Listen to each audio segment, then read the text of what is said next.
Subscribe करा, बाजूची bell icon press करून ठेवा जेणेकरून आपले सर्व व्हिडिओ तुम्हाला बघायला भेटतील। आजच्या दिवशी जवळपास जर बघितलं तुम्ही 15 तारखेला मार्केटमध्ये शुक्रवारी निफ्टीमध्ये पहिल्या सकाळी मार्केट ओपन झाल्यानंतर एक जबरदस्त बँक निफ्टीमध्ये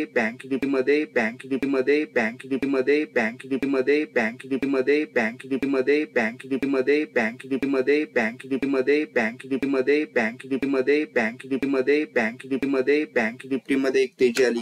निफ्टीमध्ये जी तेजी आली त्याचं कारण काय तर मित्रांनो आयटी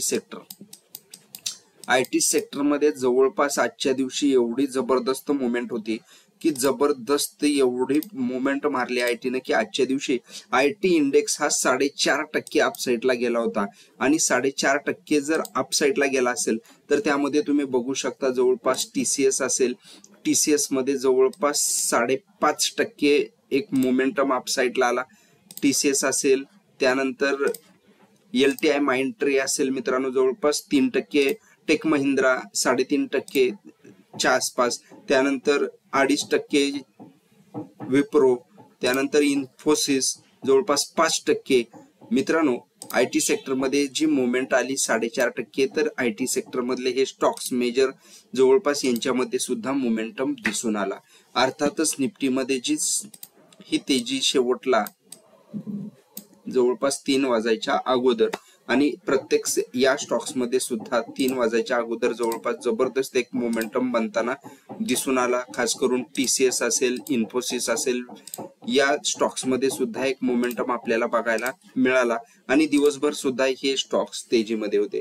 आता राहिला प्रश्न मित्रांनो की ही तेजी अर्थातच फेडचे चेअरमन यांनी व्याजदर घटतील 2024 मध्ये हे सांगितल्यापासून आयटी सेक्टर परत एकदा तेजीमध्ये येताना दिसून येत आहे।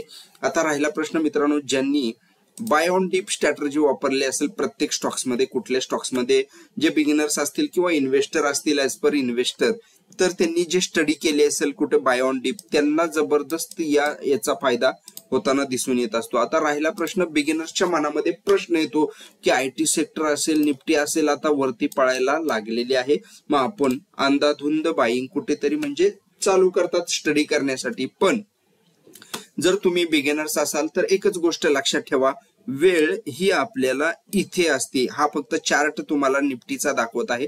जर तुम्ही आयटी स्टॉक्स कुठले स्टडी करत असाल तर ज्यावेळेस मित्रांनो आयटी स्टॉक्स मध्ये तेजी सेक्टर आयटी सेक्टर हे वरतीही जातं आणि तेवढ्याच तेजीनं खालीही करेक्शन त्यामध्ये येतं काही प्रमाणामध्ये।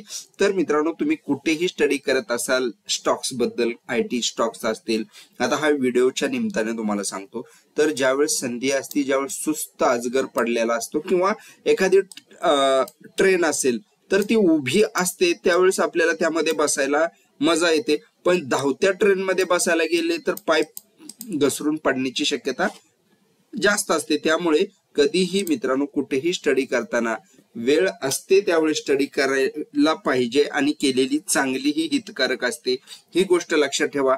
भारतीय मार्केटमध्ये तेजी आहे, आयटी स्टॉक्स मध्येही तेजी आली आहे, काही सेशन नंतर परत थोडंसं करेक्शन ही येत असतं।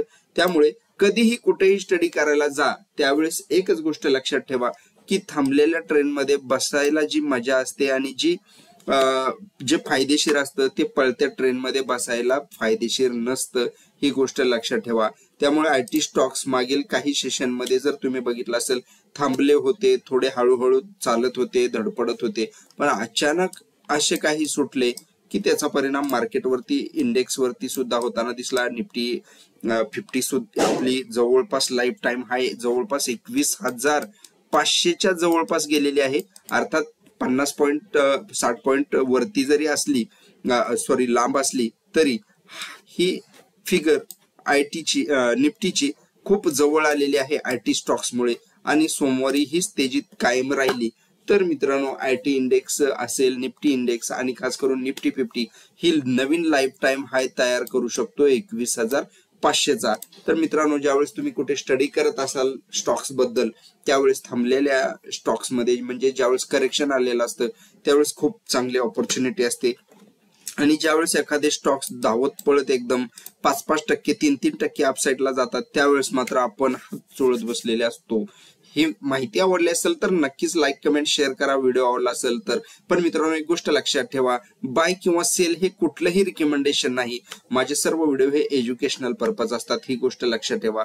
हात जोडून विनंती, मार्केटमध्ये कुठलीही वित्तीय गुंतवणूक करण्यापूर्वी आपल्या फायनान्शियल ऍडवायझरचा सल्ला घ्या, स्वतः सुद्धा अभ्यास करा, रिसर्च करा, मग स्टडी करण्याचा प्रयत्न करा. एक जागरूकता असावी म्हणून हा व्हिडिओ तुम्हाला कसा वाटला नक्की कमेंट करू शकता. मार्केटमध्ये टिकायचं असेल तर शिकलंच पाहिजे. मनापासून व्हिडिओ बघितल्याबद्दल धन्यवाद.